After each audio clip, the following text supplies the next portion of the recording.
નમસ્કાર મારા વાલા ગુજરાતી મિત્રો, જાગો જોગી જાગો ચેનલમાં આપનું સ્વાગત છે. તો આજે આપણે વાત કરીશું કે એક રાજાએ 20 વર્ષ સુધી મંદિરોમાં, તીર્થોમાં, પહાડોમાં, નદીઓમાં ભગવાનને શોધ્યા અને પછી શું થયું? તો અખાએ કહ્યું છે કે તિલક કરતા 53 ગયા, જપમાળાના નાકા ગયા, કથા સુણી સુણી ફૂટ્યા શ્રવણ, તોય ન પહોંચ્યા હરિને શરણ. તો અખાને પણ એક એવો ગુરુ મળી ગયો હતો, એમને આ રાજાને પણ એક એવો ગુરુ મળી ગયો હતો અને એને ભગવાનને બહાર બતાવી દીધા હતા. ત્યારે કહેવાય છે કે આ રાજા એ મંદિરે મંદિરે અને તીર્થસ્થાનોમાં, નદીઓમાં અને નાળાઓમાં, ડુંગરોમાં ભટકે છે. અને નદીમાં પણ તમે જુઓ, હવે એનો એક જ દેતો, એને એવો ગુરુ મળી ગયો હતો. એને ગુરુને પૂછ્યું કે મારે સત્યની પ્રાપ્તિ કરવી છે. ભગવાન એટલે સત્ય. ભગવાન એટલે દેવી દેવતામાં ના આવે. ભગવાન એટલે વસ્તુ જુદી છે. જેને આપણે ઈશ્વર કહીએ છીએ, કે જેને ભગવાન કહીએ છીએ, દેવી દેવતામાં ના આવે. તો કે મારે ઈશ્વરને જાણવો છે. ઈશ્વર એટલે કે તમે પોતે પરમાત્મા, એ જ ઈશ્વર. મારે સત્યને જાણવું છે, મારે પરમાત્માને જાણવું છે, મારે ભગવાનને જાણવું છે. તો પણ કહેવાશે કે આપણી એક કહેવાશે કે લોભી ગુરુને લાલચુ ચેલા, દોનો નરક મેં ઠેલમ ઠેલા. તો આ રાજા કંઈ લોભી નહોતો. એને તો અંદરનો એક ભાવ હતો કે મારે ભગવાનની પ્રાપ્તિ કરવી છે, મારે ભગવાનને મેળવવા છે અને મારે જાણવું છે કે સત્ય શું છે. પરંતુ કહેવાશે કે હવે આજે તમે જુઓ, અને આજે તો હવે તમે આપણે જે ધર્મની વાતો કરીએ છીએ ને, જે આપણે દેવી દેવતાની જે આપણે વાતો કરીએ છીએ, પણ હવે તો એવું લાગે છે કે લોકોનો દેવી દેવતા પરથી ખરેખર વિશ્વાસ ઉઠી જવાનો તો સમય એવો આવી ગયો છે. આજે તમે જુઓ કે ભગવાન રામજીના મંદિરમાં પણ કેટલી ચોરી થઈ ગઈ છે. અને ભગવાન રામજીના મંદિરમાં ચાંદીની 1 કિલોની 1 ઈંટ એવી 300 ઈંટો હતી. એ 300 ઈંટોની ચોરી થઈ ગઈ છે. અને એક ભાઈએ ભગવાન જે આપણી રામાયણ છે, એ રામાયણ ઉપર આખો ચાંદીનો લેપ, ચાંદીનું કવર બનાવેલું, સોનાનું કવર બનાવેલું હતું. એ પણ રામાયણ આજે રામજી, આપણા અયોધ્યાના રામજી મંદિરમાંથી એ રામાયણ પણ ચોરાઈ ગઈ છે. અને હવે તમે જુઓ, આના ઉપર જ્યાં પડે ખબર પડશે. અને તમે કોઈ પણ જગ્યાએ જાઓ તો હવે વિચાર કરો કે ભગવાનને પૈસાની ક્યાં જરૂર છે? ભગવાનને ક્યાં બાળકો પહેણાવાના છે? કે ભગવાનને ક્યાં દુકાનો ઉપર ખીચડીના ચોખા કે ભાતના ચોખા કે દાળ કે તેલનો ડબ્બો કે ખાંડ ચા લેવા જવાનું છે? તો ભગવાનને ક્યાં જરૂર છે પૈસાની? તો કહેવાશે કે આજે આપણે જોઈએ છે કે આપણે જે તીર્થસ્થાનો છે, અને તમે જુઓ તીર્થસ્થાનોમાં ભગવાન હોવા છતાં આજે ભગવાન ત્યાં ઊભા રહેવા તૈયાર જ નથી. કારણ કે ભગવાનની કોઈને પડી નથી. સંપત્તિ માટે બધા તીર્થસ્થાનો, દુકાનો, તીર્થસ્થાનો દુકાનો બનાવીને બેઠા છે અને ભગવાનના નામે વેપાર કરી રહ્યા છે. અને એટલે જ ભગવાન કૃષ્ણએ કહ્યું છે કે ઘડવૈયા મારે ઠાકોરજી નથી થવું. કેમ? કૃષ્ણ તો જાણતા હતા કે જો મને મૂર્તિ બનાવી દેશે તો આ લોકો મારો જ ઉપયોગ કરી લેશે. એટલે ના પાડી કે મારે ઠાકોરજી નથી થવું, મારે બત્રી પકવાન ખાવા જ નથી, અને મારે પથ્થર બનીને નથી પૂજાવું. પણ એમ છતાં આજે જોઈએ આપણે તો કૃષ્ણને રમકડું બનાવી દીધું છે, રામને પણ રમકડું બનાવી દીધું છે, શિવને પણ રમકડું બનાવી દીધું છે, વિષ્ણુને પણ રમકડું બનાવી દીધું છે. દરેકને આજે આપણે રમકડા બનાવી દીધા છે અને દરેકનો આપણે દુકાન બનાવી દીધી છે, દરેકનો આપણે વેપાર કરી રહ્યા છીએ. તો ભગવાન ભવિષ્યમાં ત્યાં ભગવાનની આવવાની ઈચ્છા થઈ જાય કે લાવો મારા નામનું મંદિર છે, હું જાઉં. પણ હવે એ મંદિર રહ્યા નથી. જેમાં લંકામાં હનુમાનજી ગયા અને હનુમાનજીએ લંકામાં જઈને જોયું કે રાવણે જે લંકામાં જે મકાન બાંધ્યા હતા, એ બધાય મકાન નહોતા. એ બધાએ મકાન મંદિર જેવા હતા. તો હનુમાનજીને એમ લાગ્યું કે આપણે રાવણને ખરાબ માનીએ છીએ, તો રાવણે તો કેટલા બધા મંદિર બાંધી કાઢ્યા છે. પણ જ્યારે હનુમાનજી એ મંદિરની અંદર ગયા ત્યારે ખબર પડી કે ઓહો, આ તો ઉપરથી મંદિર દેખાશે પણ અંદર તો વિષય વાસનાઓ ભરેલી છે.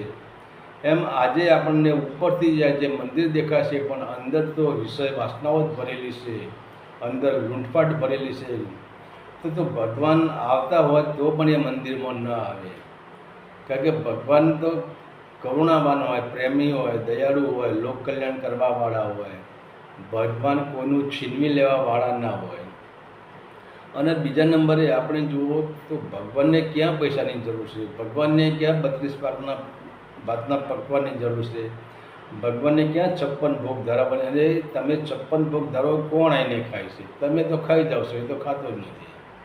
તો એને તો હૃદયના પ્રેમની જરૂર છે. જેમ હનુમાનજીએ રામને એમના હૃદય સિંહાસન ઉપર બેસાડ્યા હતા, હનુમાનજીએ રામને હૃદયમાં રાખ્યા હતા. એમ તમારો કોઈ પણ ઈષ્ટદેવ હોય, તમે કોઈ પણ ઈષ્ટદેવને માનતા હોય તો આજે જોઈએ તો એ મને વચમાં મેં વિડીયો જોયો હતો કે એક શિવલિંગ, અને એ શિવલિંગ ઉપર તમે જુઓ ત્યાં બહાર દૂધનો વેપાર થાય છે ને બધા એના ત્રાંબાના લોટા ભરી ભરીને દૂધ આપે છે. અને એ દૂધ શિવલિંગ ઉપર ચડવાથી કે તમારું કલ્યાણ થાય છે. હવે એ વિચાર કરો કે હજારો લીટર દૂધ જે શિવલિંગ ઉપર ચડે છે, એ દૂધ ક્યાં જાય છે? એ પાછળ સીધી ગટર છે અને એ દૂધ સીધું ગટરમાં જ જાય છે. હવે જો એ જ દૂધ કોઈ ગરીબ માણસોના કામમાં આવે તો કેટલું પુણ્ય મળે આપણને.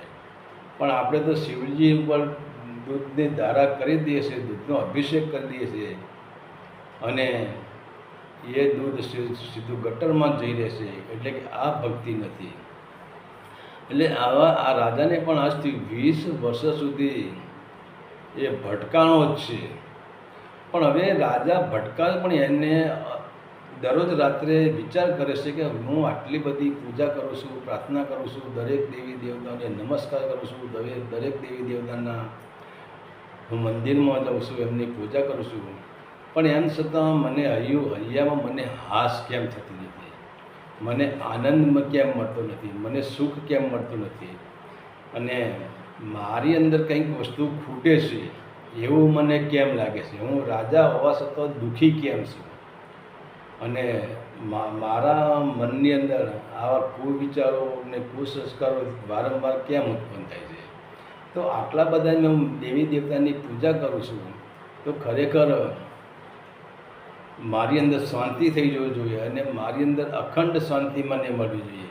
તો મને શાંતિ તો કેમ મને મળતી જ નથી. પરંતુ તેને ભગવાન ન મળ્યા કે ન અંદરથી મહાસુખની પ્રાપ્તિ થઈ. અમારા રાજાજી કે આટલું કરવા છતાં તેમને તેમનું જીવન અધૂરું લાગવા માંડ્યું છે. એમના હૈયામાં હાશ નથી, મનમાં શાંતિ નથી, અને અખંડ આનંદ નહોતો. તો રાજા ખુદ વિચાર કરે છે કે હવે રાજા પોતે મૂંઝવાઈ ગયો કે સાચું શું? મને જે સાધુ મળ્યા, જે સંત મળ્યા, જેને મેં ગુરુ માની લીધા અને જેને મને આ રસ્તે ચડાવી દીધો કે આમાં તમને શાંતિ મળે છે, તો આમાં તો મને શાંતિ મળી નહીં, અને મારે ભગવાનના દર્શન કરવા છે, મારે ઈશ્વરના દર્શન કરવા છે. તો હજુ તો 20 વર્ષ મેં મહેનત કરી, તો આમાં તો મને કોઈના દર્શન થયા નથી, કે મને શાંતિ મળી નથી, મને આનંદ મળ્યો નથી. આમાં સાચું શું? હવે રાજા પોતે મૂંઝવણમાં મુકાઈ ગયો છે કે સત્ય માર્ગે કયો પકડવો. અને એમ કરતા રાજા પોતે ચિંતાતુર હોવો. વિચાર તો કરો કે રાજા એટલો ધર્મપ્રેમી હતો કે એને રાત્રે સત્યના દર્શનની ભૂખ્યો હતો, પ્યાસી હતો, તરસ્યો હતો. એને સત્યની તરસ લાગી હતી, અને જ્યાં સુધી જેને સત્યની તરસ લાગી ન હોય એને જ્યાં તમે વિચાર કરો, જે માણસને તરસ લાગી હોય એ તરસ્યા માણસને જ્યાં સુધી પાણી ન મળે ત્યાં સુધી એને ચેન ના પડે. એમ આ રાજાને સત્યની પ્યાસ લાગી છે, સત્યની તરસ લાગી છે, ભગવાનના દર્શનની તરસ લાગી છે, પણ આને ચેન પડતું નથી. તો રાજા તમે જુઓ, રાત્રે એના જે એની અગાસી હોય, એનો ઝરૂખો હોય, ત્યાં રાજા ઊભા રહે છે અને વિચાર કરે છે. પોતે પાગલ જેવા થઈ જવા આવ્યા છે હવે તો, કે સત્ય શું છે. અને મન ઉપર જવામાં એક ગાંડો માણસ વિચાર કરવા માટે કે સત્ય શું છે. અને એમ કહેવાય છે કે રાજા પોતાના ઝરૂખે ઊભા છે અને ત્યાં એમને દ્રષ્ટિએ એક જોગીડો, આમ એક સાધુ, એક સંત ચાલતા ચાલતા આવતા હોય છે. પણ રાજાની દ્રષ્ટિ એ સંત ઉપર પડી, એ જોગી પર પડી, એટલે એની ચાલ ગમ્યો તો એ રાજા બહુ જ્ઞાની પુરુષ હોય તો એને ચાલ ઉપરથી ખબર પડી કે આની ચાલ કંઈક જુદી જ છે, આની મધોજ ચાલ છે. અને એનું મુખારબિંદ કંઈક જુદા પ્રકારનું લાગે છે. ત્યારે રાજાને એમ થયું કે મને પહેલાં જે મેં ગુરુ કરાય એને મને તો 20 વર્ષ સુધી ભટકાવ્યો, તો લાવ હવે હું આ જે સાધુ આવે છે, જે સંત આવે છે, એમને હું મારા રાજમહેલમાં બોલાવું ને એમને હું પૂછી લઉં. તો રાજા વિચાર કરો, હવે રાજા કોઈ સિપાહીને મોકલતા નથી, કોઈ નોકરને મોકલતા નથી. કેમ કે જ્યારે સંતોના ચરણે જવું હોય, જ્યારે સાધુના ચરણે જવું, સદગુરુના ચરણે જવું હોય તો પોતાને જ જવું પડે છે. એમાં કોઈનો હુકમ ચાલે નહીં, કોઈને બોલાવવા મોકલાય જ નહીં. તો રાજા પોતે ઝરૂખેથી ગડગડતી દોટ મેલી છે અને જ્યાં હજુ તો રાજમહેલના જે મુખ્ય જે રાજમાર્ગ હતો ત્યાં સાધુ આવ્યા છે, સંત આવ્યા છે. અને રાજાએ એમને નમસ્કાર કર્યા છે કે હે સ્વામીજી, તમે મારા રાજમહેલમાં પધારો. અને ત્યારે કહેવાય છે કે આ જે સંત હતા, જે સાધુ હતા, એ રાજમહેલમાં પધારે છે. અને ત્યારે રાજાને આ સંત બંને ત્યાં બેસે છે. ત્યારે હવે વિચાર કરો, રાજાએ સંતને કોઈ પ્રશ્ન પૂછ્યો જ નથી. એ સંતે રાજાના મુખારબિંદ ઉપરથી, એના મુખ ઉપરથી એનો ચહેરો વાંચી લીધો અને કહ્યું કે રાજા, તમારો ધ્યેય હજુ પૂરો થયો નથી. તમારે શાંતિ જોઈએ છે, તમારે સુખ જોઈએ છે, તમારે મહા આનંદ જોઈએ છે, તો હજુ તમને મળ્યું નથી. તો રાજા કહે, ના પ્રભુ, મને હજુ કંઈ જ મળ્યું નથી. ત્યારે રાજાને એ સંત કહે છે કે હવે, અને વિચાર કરો, હવે સંત કોને કહેવાય? જે શાંતિ પ્રમાણે એને સંત કહેવાય. સંતના માથે કંઈ શીંગડા હોતા નથી, સંતનું રૂપ કંઈ જુદું હોતું નથી, સંતનો કલર કંઈ બીજો હોતો નથી. આ સંતની કોઈ નિશાની, પરમાત્માએ સંતની કોઈ નિશાની જ આપી નથી. આ જો પરમાત્માએ એક કામ કર્યું હોય ને, કે સંતના માથે કંઈક નિશાન આપ્યું હોય, કે જ્યારે એ સંતપણામાં ભળી જાય અને જ્યારે એની કુંડલીની જાગૃત થાય અને જ્યારે એ પોતાને ઓળખતો થઈ જાય, હું કોણ છું, ત્યારે પરમાત્મા એના કપાળમાં કે એના શરીરે કોઈ એવું ચિહ્ન બનાવી દેતા હોય તો આ જગતમાં પાખંડ ચાલે જ નહીં. લોકો ચિહ્ન જ જુએ કે આ બાપુના કપાળમાં આ ચિહ્ન નથી, આ બાપુના હાથમાં આ ચિહ્ન નથી, આ બાપુના માથા પર આ ચિહ્ન નથી, તો આ ખોટો માણસ છે. તો જો પરમાત્માએ એક ભૂલ કરી છે, આમ તો ભૂલ ના કે પરમાત્માની ભૂલ તો આપણે કઢાય જ નહીં, પણ કહેવાનું મતલબ જો પરમાત્માએ આટલું કર્યું હોય તો અત્યારે પાખંડ ના પૂજાત. પણ કહેવાનો મતલબ પાખંડ પૂજાની જરૂર છે, કારણ કે કળિયુગમાં જો પાખંડ ન પૂજાય, જો ધર્મ જ પૂજાય, કળિયુગમાં જો ધર્મ જ પૂજાય તો લોકો ધાર્મિક બને, અને ધાર્મિક બને તો અધર્મ થાય જ નહીં. તો અધર્મ જો થાય જ નહીં, પૃથ્વી પર અધર્મ વધે નહીં, તો પછી કળિયુગનો નાશ પણ ના થઈ શકે. જેમ આપણે જોયું કે કુરુક્ષેત્રના યુદ્ધમાં 18 દિવસનું જે યુદ્ધ રચાણું એ ધર્મ અને અધર્મનું યુદ્ધ હતું, એમ હવે પણ આ જે કળિયુગ, અને આજે પણ તમે જુઓ, આજનો માણસનો વિશ્વાસ નથી, ભાઈ ભાઈને વિશ્વાસ નથી, બેનને ભાઈ પર વિશ્વાસ નથી, બાપને દીકરા પર વિશ્વાસ નથી, માને વહુ પર વિશ્વાસ નથી, વહુને સાસુ પર વિશ્વાસ નથી, અને મનુષ્ય વચ્ચે અત્યારે સલામત નથી. તો આ બધો શું અધર્મનો રસ્તો છે. અને આ પાપનો ગળો પડશે ત્યાં જ્યારે કુરુક્ષેત્રનું યુદ્ધ થયું હતું, એ જ યુદ્ધ આ ભારત ભૂમિ પર થવાની સમય પછી આ યુદ્ધ જ થવાનું છે. અને જ્યાં સુધી જો અધર્મ આવે નહીં તો યુગનું પરિવર્તન થતું નથી. તો યુગનું પરિવર્તન થવા માટે જ આજે પાખંડ પૂજાઈ રહ્યું છે. આજે તમે જુઓ, અત્યાચાર, ભ્રષ્ટાચાર, છલ, કપટ, દગા, પ્રપંચ કેટલું બધું થઈ રહ્યું છે. તો કહેવાનો મતલબ છે આ બધું કળિયુગનું પ્રમાણ છે. અને અધર્મનો જ્યાં સુધી ગળો ભરાશે નહીં ત્યાં સુધી યુદ્ધ થવાનું નથી. અને અધર્મનો ગળો હવે ભરાશે એટલે યુદ્ધ થશે. અને અધર્મનો જેમ કુરુક્ષેત્રમાં અધર્મનો નાશ થયો અને ધર્મનો વિજય થયો, એવી જ રીતે ધર્મનો વિજય થવાનો છે. એટલે કહેવાનો મતલબ છે કે જે સાચા હશે, તેને જે સાચા હીરા છે, જે સાચા મોતીડા હશે, અને જે પરમાત્મા રૂપી, તમે જુઓ, કબીરે કહ્યું છે કે ફરતી ચક્કી દેખ કે રહ્યા કબીરા રોય, દો પટ્ટન કે બીચ મેં સાબુત બચ્યા ન કોઈ. ઉપર આબ અને નીચે ધરતી, આ બે ચક્કી એટલે ઘંટીના પૈડા છે. અને કાળ પુરુષ જે આ બંને પૈડાને ફેરવી રહ્યો છે, સમયને ફેરવી રહ્યો છે સમય. તો પણ હવે એ ઘંટીની અંદર એક લોખંડનો ખીલો આવે છે. એ લોખંડનો ખીલો એ સત્ય છે, એ જ ઘંટીને ફેરવે છે. પણ જો સત્યને તમે વળગી ગયા, જે અનાજના દાણા એ ખીલાની આજુબાજુમાં જે વીંટાઈ ગયા, એને તો ભલે ગમે એટલા કુરુક્ષેત્રના યુદ્ધ થાય, ગમે એટલા અધર્મના યુદ્ધ થાય, પણ એ જે સત્યના ખીલે જે લાગી ગયેલા છે એને તો કંઈ જ થવાનું નથી. તો હવે આ રાજા આ સંતને કહે છે કે હવે મારે ભગવાનના દર્શન કરવા છે, મારે ઈશ્વરના દર્શન કરવા છે. ત્યારે હવે સંત કહે, રાજાને કહે છે, તમે એક કામ કરો, પહેલાં તમે કાગળમાં તમારી પૂરેપૂરું તમે કોણ છો એ મને તમે લખીને આપો. તો તમે મને કાગળમાં તમે લખીને આપો કે તમે કોણ છો. ત્યારે રાજાએ પછી કાગળ મંગાવ્યો અને એ ટાઈમે એક કિત્તો આવે, ત્યારે પેન નથી વપરાતી, કિત્તો વપરાતો હતો. અને એમાં લખ્યું કે હું આ ગામનો રાજા છું, આ મારું નામ છે, આ મારી પ્રજા છે, આ મારું રાજ છે, આ મારું શાસન છે, આટલી મારી ઉંમર છે, આ શરીર મારું છે. બધું રાજાએ સંતને લખીને આપી દીધું. આટલા મારા બાળકો છે, આટલી મારી રાણીઓ છે, આટલી મારી પ્રજાની સંખ્યા છે, આ બધા આટલી મારી પાસે સંપત્તિ છે, આટલી મારી પાસે હીરા જવેરાત છે.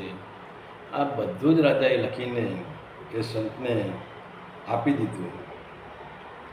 અને ત્યારે પછી આજે સંતે એ ઓળખાણનો જે કાગળ રાજાએ લખીને આપ્યો સંતને, સંતે કાગળ હાથમાં લીધો અને વાંચ્યો અને જોયું કે રાજામાં તમે તો તમારું કંઈ લખ્યું જ નથી. આ તો તમે સાચું તો કંઈ લખ્યું, તમે બધું ખોટું જ લખ્યું છે. ત્યારે રાજા કહે, મેં ખોટું લખ્યું નહીં, મેં સાચું લખ્યું. સંત કે ભાઈ બિલકુલ ખોટું છે.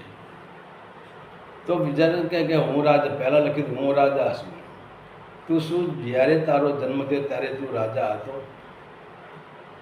તો રાજા કહે, ના, ત્યારે તો હું બાળક જ હતો અને મને ખબર નથી હું રાજા થવાનો છું, કે હું રાજાના તે મેં જન્મ લીધો, મને ખબર નથી. તો તું જન્મ પહેલાં રાજા નહોતો અને જન્મ્યા પછી તું રાજા નહોતો. તારા બાપ દાદા તેને રાજગાદી આપી અને જ્યારે તું નહીં હોય તો તું તારા બાળકોને આપી દઈશ. તો પછી તું રાજા કોનો? તું રાજા જ નથી. તો રાજા તો તું રાજા નથી, પછી તું કોણ છે? ત્યારે રાજાને એમ થયું કે ખરેખર હું રાજા નથી. ત્યારે પછી રાજા કહે, હું પોતે, મારું નામ છે વિક્રમ, મારું નામ છે વિક્રમ રાજા. ત્યારે સંતે કહ્યું કે તું ખોટું જ બોલી રહ્યો, કોઈ તું સાચું બોલતો જ નથી. તો રાજા કહે, ભાઈ ગુરુજી મારું નામ વિક્રમ રાજા છે. ત્યારે ગુરુજીએ કહ્યું કે વિક્રમ ક્યાં છે, તું મને બતાવ. તારા શરીર પર વિક્રમ ક્યાં છે, તું મને બતાવ. ત્યારે રાજાએ કહ્યું, આ રહ્યો હું વિક્રમ. અરે કે ગાંડા, તો તારું હૃદય છે, તે તારા હૃદય ઉપર હાથ મેલ્યો. તું ક્યાં છે? તારા શરીરમાં મારે તને જોવો છે. હવે વિચાર કરો, એ ટાઈમે રાજાએ દરેક અંગ ઉપર હાથ, પોતાની આંગળી મેળવી. ત્યારે એ સંત કહે છે કે આ તારો શરીરના અવયવો છે, આમાં તું ક્યાં છે? મારે તને જોવો છે, મને તારું રૂપ બતાય, તું કોણ છે? ત્યારે પછી રાજા હેરાન થઈ ગયો કે ખરેખર હું તો ક્યાંય શું જ નહીં. ત્યારે પછી કહ્યું કે મારે હવે હું શું કરું? ત્યારે સંત કહે છે કે હે રાજા, તું કોણ હતો? તું તને ઓળખતો નથી, એનું કારણ છે. અને તું કહે છે કે મારું નામ વિક્રમ છે. તો તું જ્યારે જન્મ્યો ત્યારે તું શું નામ લઈને જન્મ્યો હતો? રાજા કહે ના, ત્યારે તો હું સ્વયં અનામી જ હતો. ત્યારે મારું નામ તો મારા ફાઈબાએ કે મારા જે દાદા હોય, મારા વડીલોએ મારું નામ પાડ્યું. જન્મ પહેલાં તો મારું કોઈ નામ જ નહોતું. ત્યારે પછી સંતે રાજાને કહ્યું કે માનો કે તું મરી જઈશ, એટલે પછી એ મરી ગયા પછી તારું નામ ક્યાં જશે? તારું જે મરી ગયેલું શરીર પડ્યું છે એને વિક્રમ સુઈ ગયો છે એમ નહીં કહે, એને મળદું કહેશે, એને લાશ કહેશે. તો તારું નામ ક્યાં ગયું? જ્યારે તું જન્મ્યો ત્યારે તારી પાસે નામ નહોતું, અને જ્યારે તું મરી ગયો ત્યારે તારું નામ ખોવાઈ જાય છે. તો પછી તું ક્યાં ગયો? ત્યારે રાજાને એમ થઈ જશે કે જેમ અષ્ટવક્રાએ જનક રાજાને હલાવી દીધા હતા, એમ આ સંતે પણ આ રાજાને હલાવી દીધા કે જન્મ પહેલાં તારું નામ નહોતું, મૃત્યુ પછી તારું નામ નથી. તો તું વિક્રમ કોને કહે છે? કે હું વિક્રમ છું, હું વિક્રમ રાજા, તું કોને કહે છે?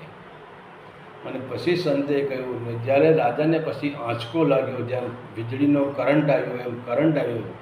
અને ત્યારે જેમ કરંટ આવે, કરંટ એટલે કે અંદર પ્રકાશ થાય, એમ અજ્ઞાનતા હટવા માંડે.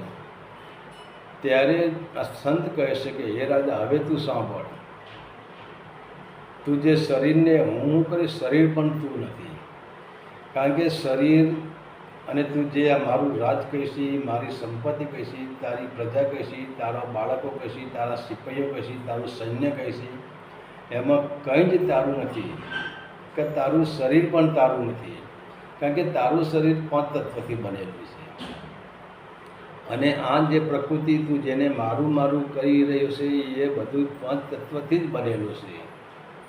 તો 5 તત્વનો સહયોગ કરે છે અને તારો સહયોગ કરતા નથી. એટલે તારું શરીર 5 તત્વથી બનેલું છે. તો જો પ્રકૃતિનું પણ પરિવર્તન થાય છે, એમ તારા શરીરનું પરિવર્તન થાય છે. તારું શરીર અને પ્રકૃતિનું જે શરીર છે બંને એક જ છે. તો પ્રકૃતિનું પરિવર્તન થાય છે, એમ તારા શરીરનું પણ પરિવર્તન થાય છે.